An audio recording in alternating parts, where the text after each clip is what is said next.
Velocity eSports in the blue taking on CompLexity in the red. And like Studio mentioned, it's a little bit of an upswing for Velocity off a 2-game winning streak. Downswing from CompLexity. Both teams looking to, well, I guess win this game and sort of continue or turn their destinies around. Aggressive invade coming out from CompLexity. They just move forward as a tight pack. They don't actually have a stronger level 1. They have a lot of DPS, but no real hard CC, unlike Evaniskus, who would have the anti-stun, as most junglers, for example, like Lautemortis, already has Volatile Spiderling on Elise. So in response to that, Velocity now moving forward themselves in that big clump. Wards for wards, pretty common situation for the level 1.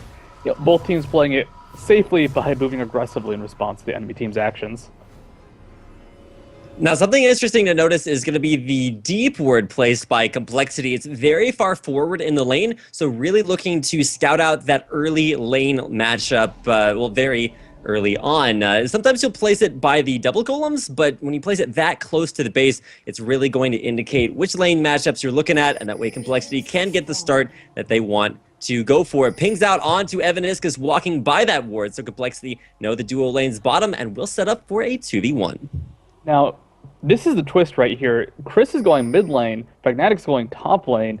Not what we've been seeing out of them before. Could be another lane swap. Could be the team trying to get into a more comfortable role. They have a couple months until relegations come, so this is a good time for experimentation. And also, they're on the upswing. They're feeling good. Why not go for it? So let's see if Fragnatic can deal with that 1v2. Kennen in 1v2s is fairly weak just because you start with the Doran's Blade. And because of that, you don't really do that well standing in lane. He can auto-attack, he can get a lot of CS because of that, but in general he's going to have a lot of trouble actually surviving any sort of dive, and his sustain is just not where you want it to be at. He does have to auto-attack to get that sustain, and well, I don't think MeyeA and Chuuper are ever going to let him do that. One phosphorus bomb and a couple auto-attacks take Fragnatic down to about half hit points, and he's already going to recall the base. I'm not sure why he's leaving lane so early. He may not have just gotten the lane matchup that he wanted, with Maplestreet and Evaniskus pushing that 2v1 lane in the bottom against MegaZero. We're actually just going to see Fragnatic back to base for 3 potions and come back to lane knowing he's not really missing a whole lot because he wouldn't get in range of experience anyway.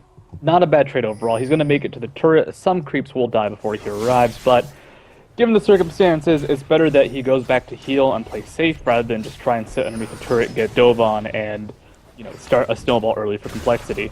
MegaZero down bot lane. Anticipated, though, this swap because his team initiated it, so he's got a Doran's shield, he's got some sustain, and he also got some experience from the jungle hanging out with Lautemortis, so he could actually be effective in lane. Now, the big things to watch out for right now are NK Inc. waiting for the gank in top lane. It's going to be a very different style of gank when you consider Elise versus NK Inc.'s Evelynn. Still waiting at the turret. Hasn't been scouted out just yet, but you can already see Chuuper and MeyeA kind of backing off. MeyeA kind of seeing something's up, knows the gank timings, and expecting something. Hasn't quite warded that river just yet, so we might see NK Inc. approach that top lane from a little bit of a different angle. The problem is MeyeA doesn't have any pink wards, so they don't have any good coverage against NK Inc. What gave them away that time was Cris started moving from the mid lane towards top. And they suspected something like, alright, why would Cris go for a gank? Like, this is not going to be just a Kennen Zed gank. That doesn't make a lot of sense. It actually would be pretty effective, but you don't normally just send the mid laner on the own. The jungler will back them up. And knowing that Evelynn was in the area, with the timing, it's like, alright, she has to be somewhere. She's probably going to be here if Cris is moving out. Now, kind of the same situation for CompLexity's Lautemortis in that bottom lane. Walked down to the Tri-Brush, but didn't come into lane to help out MegaZero because both the AD carry and support duo lanes are going for these slow pushes where they'll stack up a minion wave, then shove it into turret so that it lasts as long as possible, then get down the damage on the turret that they need to chunk it out. 1,100 hit points on that top turret. The bottom lane, much healthier turret, almost 2,000. So MegaZero and Lautemortis doing a good job holding their own. Neither one of the junglers really having a large gank effect, but in the mid lane, we're seeing actually Ignite go down onto Pralu. He's going to be taken through that with a health potion, running about 200 hit points for him. It's Cris playing very aggressively. No red potion start, just starting with that Doran's shield, but still able to push Pralu out of lane. Going under the turret, it's actually the dive there. Pralu will Urchin strike through Cris, and Cris only takes a turret shot, backs on up. Very aggressive. Not often you see, level 4, level 5 just kind of walking through the turret, taking a turret shot and backing off again. The Crystalline Flask was ticking away on Prolly, and the plan there was go ahead, move forward aggressively, and if you can get Prolly to make a mistake, he actually would have been able to burst him down just with a spinning slash and auto attack Zed. However, Prolly, he got the better of him in that quick little trade. His Flask is taking away, and Cris can no longer go for that dive. Still, though, aggression working well in the mid lane. A gold advantage right now for Velocity. They're ahead by 400 gold, not huge, and that is just based off lane CS. Oh, but Lautemortis knows that Cris just used his Living Shadow and probably not going to go in. Lautemortis, though, has no qualms looking for the Cocoon to land. Hits it onto Cris. There's the explosive Spiderling, volatile Spiderling, and probably tries to catch in onto Cris. Cris will back away alive. It's about 100 HP for him. There's the flash over. NK Inc. looking for the kill. Onto probably runs straight into Lautemortis. It's Cris coming over the wall, forces a counter flash away from Lautemortis. First blood taken down, but it's probably traded away for Fragnatic.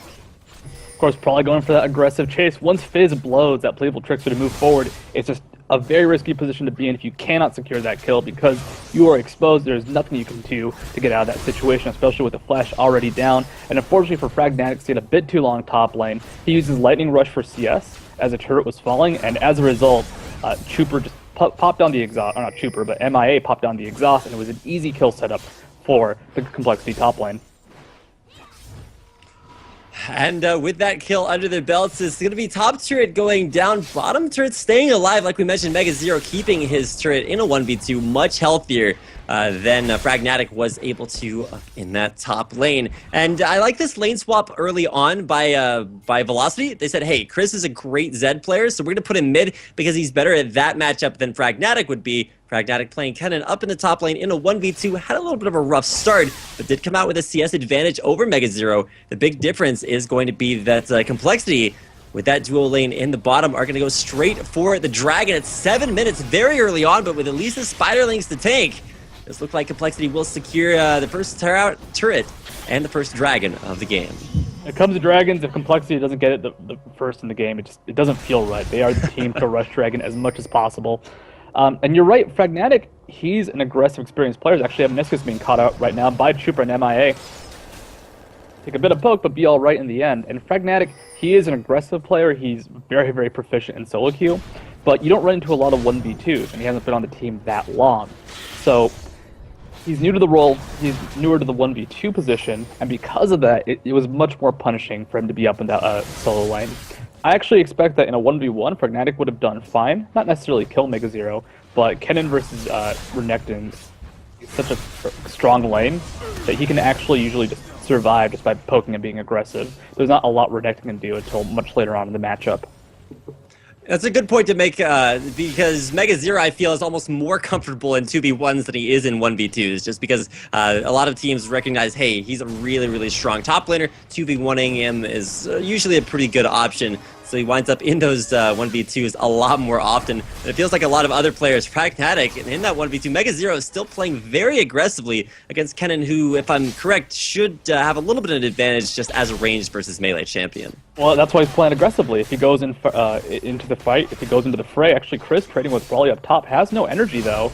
They keep going for this fight. This is pretty dangerous for Cris, who does walk away at the last second, at least also showing up at the top lane, spotted out by a ward. But Kennen is range, and he has much, much worse defensive stats. So if Renekton engages aggressively, if he goes in for pressure and pokes, that's the only way he can really survive the lane. If not, Fragnatic just gets too many auto attacks off. Now Lautemortis kind of going for just a little bit of a pressure gank in the mid. The miss on Chum the Waters from Prolly onto Cris was really why Cris was continuing to trade, but unfortunately, no kill potential there for either one of them. Cris back to base, grabs a Brutalizer and boots. So I guess that's the Brutalizer combo with the Dorian's Shield. Potions into his inventory as well, but it's going to be a duo lane in the mid. It's MegaZero, now the mid laner, going up against Fragnatic and NK Inc. Still stealthily waiting behind. He could be going for a dive. He knows that actually Lautemortis moving forward to get a bit of damage onto him. But unfortunately, they didn't go all out. They didn't go aggressively, so Fragnatic couldn't get the proper bait on. And now they're just going to send Cris mid lane. Cris can hold that pretty easily 1v2 with the spinning slash and Shuriken wave clear. The question is going to be Velocity. What do they do now? You know, they could just try and go for laning. They could try and farm up Cris to get that 100% to 0 combination going for him. But as it stands, they're losing objectives. They're not necessarily winning the farm game anymore. And actually, NK now going for a gank mid lane. Gonna hit a two-man ultimate MegaZero immediately with the dominance to shun the waters from behind, but Cris dodges it with the death mark, throwing a lot of damage back in on to NK Inc. NK survives, Cris does not, and it's a kill picked up for CompLexity. Bottom lane as well. The aggression going in. Mr. Tibbers there from Evaniskus trying to body block, but it's just not enough. To MeyeA tanking, and Chuuper grabs another kill. 2 kills in that bottom lane. CompLexity ahead 4-1. Fragnatic in the mid lane, going aggressive on a Lautemortis, gets the ignite down. Can he pick up the kill? One tick should do it. Does go down, and Kane's now in a bit of trouble in the fray. Probably going to get taken down by that turret. MegaZero now just going to walk away from that. MeyeA not trying to chase down a Kennen. Aggressive fight in the mid lane. They need those kills. A better trade for them overall if they can keep the turret alive. But now MegaZero going forward. Oh, spins a win, grabs the kill with a call to Meek. I guess that is a commentary on Fragnatic's disposition, but also the status of that middle turret. It is looking to go down. MegaZero using the slice of dice, getting the peel off onto Fragnatic. Takes him down. 6 kills coming the way of CompLexity, as well as their 3rd turret of the game.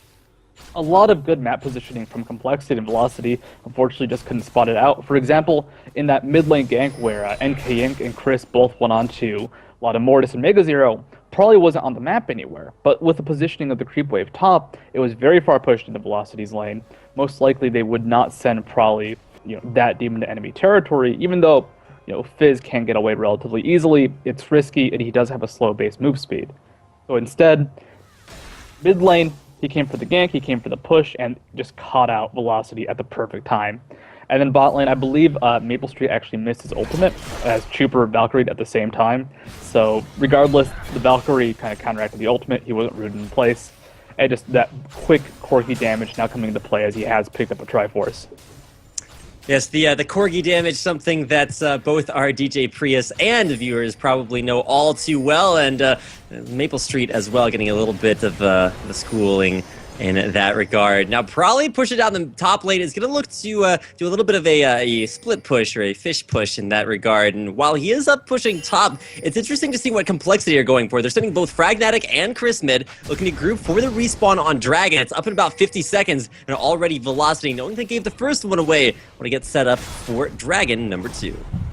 They don't have proper timing on it, though. They didn't spot them going towards Dragon. They didn't spot them in the Dragon pit, so they're making assumptions right now. It's like, this is probably when they took it, and as you can tell, their timing is not really paying off. It's up in 30 seconds, but that's enough time for MegaZero and Lautemortis to push down mid lane for probably to seal the blue buff.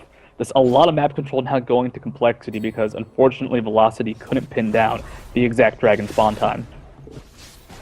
Yeah, just because they had that uncertainty, they also didn't come prepared with ward coverage to sort of ward it out. A lot of Korean teams will go in with like 3-4 pink wards just to secure that objective. They unfortunately, Velocity rather, unfortunately had none, and now it's actually going to be MeyeA with an Oracles at 13 minutes, just using that extra gold that he got from kills and assists, throwing that into it. You'll also notice a Tear of the Goddess on MeyeA. What's behind that item choice, Studio?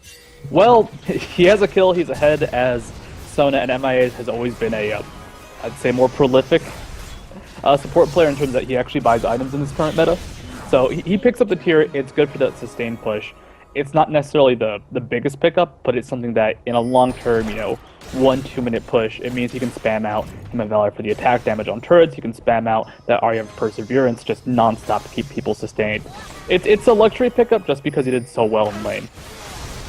I've seen a lot of Sonas go for like the Mikhail's Crucible built out of a Chalice of Harmony for a lot of mana regen, but Tier is of course going to stack up over time and actually will reward MeyeA with a lot of AP once he turns it into a Seraph's Embrace much later on in the game if he can keep up those luxury items coming his way. But for now, just giving him that stackable mana regen. Fragnatic trying to check the bush, but I think MeyeA is actually outside of it for a little bit of that time, so no engaged there, getting caught out. Dragon has been picked up, taken down. CompLexity on point with that. It's going to be Cocoon landing on a Fragnatic, and immediately Lautemortis going in. Fragnatic is trying to get as much damage off as he can before he dies. Actually stays alive for the entirety of the fight. It's Crescendo from MeyeA to pick up the kill. MapleStreet in the back takes down MeyeA, and it's going to be one kill after another, coming 2 for 2 so far. And MapleStreet picking off Chuuper at the end of that too. Grabs a kill for himself, and 1 kill across the board for every single member of Velocity, but starting to stack up on MegaZero. Cris in a little bit of danger now, probably moving forward, has the red buff too, so Cris going to be a bit slow moving out of here. Not going to take a lot more probably to get that kill. The flash comes out from Cris. Can the Urchin Strike pick it up? Probably auto attack. Yeah, underneath the turret, just moves right out of turret range and lands the last Urchin Strike to go ahead and grab himself the 9th kill of the game for CompLexity. You'll notice MegaZero is kind of on the wrong side of the law and the turret, taking down the second tier turret bottom lane for CompLexity's 4th. Now, unfortunately, that was a 5v4 in favor of Velocity in that mid lane engagement. As a result, MegaZero just pushed down top lane. It was Fragnatic moving at the proper time. Like, he got caught out, he got hit by the CC, and he got as much damage as he could with the ultimate. And the result was Velocity was able to, pretty effectively clamp down around it. When they did pick off for Fragnatic, it was far off to the side, and it meant that the rest of Velocity had easy targets in MeyeA and Chuuper. Now, the result was they lose top turret and Cris to get picked up for calling, so not exactly the best engagement overall, but they were still able to fold relatively well around the top position. But they did have numbers advantage, and of course they still lost a lot more in the end. So CompLexity, they have control of this map right now. They can try and push down top, keep the wave pushed up, then pressure mid, pressure bot. It's Fragnatic now in a lot of danger, just being taken down by Chuuper's auto attacks.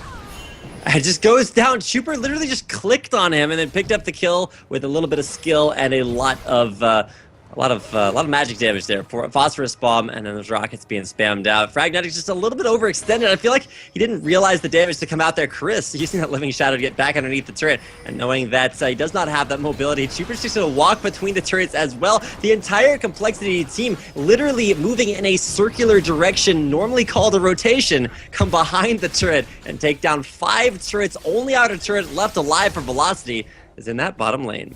Cris was caught out by the fact that Chuuper was much, much faster than he expected. Normally, if you get hit by a Corky before a Triforce, even with the red buff, you can kind of walk away from it. It's not a great situation to be in, of course, but because he has a Triforce, because he gets the move speed, of course, from the Triforce proc, giving him that extra 20 move speed, there was no way Fragnatic can move away from that. I keep wanting to say Cris because I've seen Cris play so much more Kennen. I think some of the electrical surge usage from Fragnatic, or the Lightning Rush, has been a bit too over-aggressive in terms of farming, and as a result, he doesn't have that cooldown up when he needs it often enough, because frankly, Kennen's got terrible base move speed. I think it's 330 at this point, which is not fast, and you put that up against someone like a Corky with Triforce, it's so easy to fall to that. Exactly, and Chuuper, very strong, 3-1 and 3. Also with a decent CS, he's getting out CS by Maplestreet, but I mean, honestly, Maplestreet, as far as AD carries that he plays, Draven, a really big one of them, but after the nerfs, haven't seen that all that often. His Varus incredibly good too, but having a little bit of trouble meeting up with that itemization that Chuuper has managed to pick up. Looking for a Last Whisper to come, and right as I say that, he grabs a BF sword, so looks like he will be going Bloodthirster first instead of a Last Whisper. What's the reasoning behind the Bloodthirster rush instead of the extra penetration? MegaZero didn't buy any armor items. He has that Ravenous Hydra first, and he needs items now. MegaZero now in a bunch of danger. Oh my! Where's Evaniskus? Okay, 1v3s. Usually, MegaZero, one of the only top laners that does well in that situation, but like you mentioned, with a Ravenous Hydra first, he's not going to be very tanky at all, and especially in those 1v3s. There's actually going to be Chum the Waters on to Maplestreet and just getting eaten alive. Lautemortis down underneath the turret, probably hitting that Zanya's Hourglass, forcing NK Inc. back away.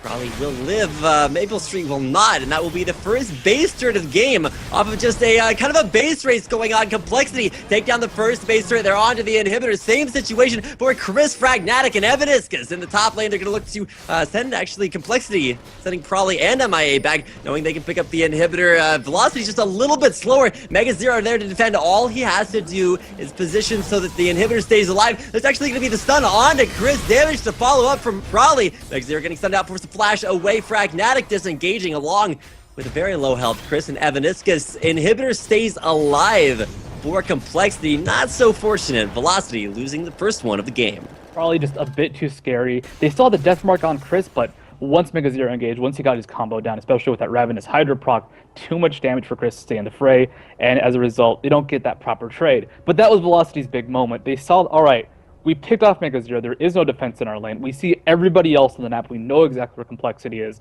That was their chance to try and make something happen. Just unfortunately, a little bit too far behind. If Cris had the Blade of the Ruined King, maybe they could have gone for that push, gone for that burst on MegaZero, and then try to finish off Probably. If there was a little bit more finish, if Fnatic had the Zonias, maybe. They just did not have enough in terms of items, though, and the result was they could not get that trade. Still, there's now a naked inhibitor in the bot lane for Complexity. Given the circumstances of this game and how Velocity has been doing, this is not the worst thing to be in. They could have lost that top inhibitor for nothing. So if they can stay alive, if they can do okay in a small skirmish, they can try and apply pressure to that bot lane and make something happen. And luckily, the top inhibitor is the down inhibitor for them, meaning that if a Baron play does come out, if they stay around that lane pushing back the super creeps, they'll still be in the area to defend against the Baron. And that's a really good point, because there's no Shen in this game, and the thing that Shen affords you is the ability to lose an inhibitor and just sit Shen in that lane to keep the super creeps at bay, and then he can teleport to the team fight. But that means without that champion, it's going to be Velocity having to sit champions that are, well, without teleport, that have to stay in that lane pushing it out. And it's just very fortunate that it is a top lane inhibitor gone that will put them near the dragon. Now, speaking of dragons, Lautemortis, or near the Baron. The Dragon, Lautemortis, will take that one down for Complexity, and with 11 kills and a lot of global objectives stacking up too. You can see this really hasn't been a whole lot of pressure from Velocity around that general area. They are going to clear out Baron vision, so that's going to be very valuable for knowing exactly when Complexity want to try to force that. And if Velocity can find the picks that they need, if maybe a little bit of a misstep from Complexity trying to catch them out there, Cocoon lands onto Evaniskus, walks away. Both teams just posturing around the middle. It's not even like a Baron dance. It's more of like an attempt at keeping the bottom lane turret alive, probably pushing down there the entire time. And Velocity just lose their last outer turret for free. That was the issue. They did secure some of that vision. There actually still is a pink ward in the Baron pit in favor of Complexity, but unfortunately they could not defend the top turret with how they rotated. Ult from NKX, they're going for this. Yeah, he's going in. This Agony's embrace right on top. Pragmatic, first of all, MegaZero very low, but NK forced to disengage. Is probably jumping in. There's your Crescendo only hitting one. Death mark onto Probably. It's going to be Cris going down. No, he flashes out. Cris still alive in the very back. Will finally go down as the repel lands from Lautemortis. It's a double kill for Lauta as he finishes things off. There's going to be NK Inc. re-engaging, but Probably goes deep behind the Nexus to pick up a rampage. The dive potential is just way too strong there from Complexity. They take down a lot of kills bottom, move middle lane, and actually have Lautemortis' Spiderlings take up the turret, looking for their second inhibitor of the game. Well, not the best situation to be in for Velocity. They saw a chance, like, all right, if we do not defend this turret right now, they felt they were going to lose a game, and they went for the all-in. As a result, they lose another inhibitor. They do stay alive in this game. It's only the 22-minute mark, so you know, deaths don't have the longest respawn timers, but at this point, now that Baron is going to be such an easy pickup for Complexity. The top inhibitor is respawning relatively soon, but despite that, they're going to have so many super creeps pushing in. Bot lane's going to be perpetually pushed in because minions do get a bonus when inhibitors are down. And as a result, Velocity, I don't know what they can do at this point. They need Complexity to make an overzealous dive, but like you said, the dive potential is huge. And a lot of the burst and the potential from some of the Velocity members is being countered out. For example, Cris tried to ult Probably, immediate Zonias prevented the death mark from applying, and Cris's ultimate was essentially wasted. Chuuper staying far enough back that even actually Chuuper's going on to NK Inc. right now. Not really staying far back at all, but we'll be able to push him out. Of course, NK Inc. does have that movement speed boost and a flash to get out of that dangerous situation. But really, they just don't have a way to kill Probly because Cris is ineffective against that. Pragmatic does not have Zonias yet, and that is the key item on Kennen. You need that item to survive a team fight, and this Baron is going to go to Complexity for free. And nobody in the area for Velocity to try to contest this, and so that will be the Baron. Complexity taking that away. And notice the Complexity, they always go for the very safe objective. When they took down the bottom lane turret, they're like, okay, well, we're going to give up Baron control because we know we can take better, bigger objectives off the back of that. So taking down that turret, taking down the dragon. I want to count this out. It's a total of 8 pink wards around the Baron area. So if you think Complexity take risky objectives, you probably need to open your eyes, and plenty of eyes opened on the map there for Complexity, as one even on MeyeA's head is Complexity looking to continue their push down the top lane. Do have super minions pushing down that lane as well. So usually you'd expect to see the team push down lanes that don't have an inhibitor lost, but with the top lane inhibitor respawning, Complexity show up just in time to take it out. It should be an easy inhibitor for them to pick up. If Velocity engages, they're going into a team with a 12k gold lead and Baron buff, so we can all assume how that fight would turn out. They need the turret damage. That last turret's going to be in the bot lane, and, you know, this is a chance for Velocity. If they've ever had a chance before, You know, this is the last one. This is their last opportunity to not lose this game. If they can get that proper pickoff, if maybe Maplestreet can avoid a chum the water, if Pragmatic can avoid it, he does have that Zonius picked up. Maybe he actually needs to absorb it himself. Goes on to Evaniskus. The turret does go down though, and actually Pragmatic being destroyed. Yeah, he's gonna get his ultimate off. There's a slicing Maelstrom, but he gets sliced out there. Chuuper picking up 1 kill, and rather Cris with a shutdown. MegaZero takes out Pragmatic. Maplestreet hit by a long-range rocket. Only NK Inc. left alive. GG's come out as CompLexity crushing through the Nexus. NK makes it back to the platform. The turrets for the Nexus not quite so lucky. They will go down, and Velocity fall 19-7.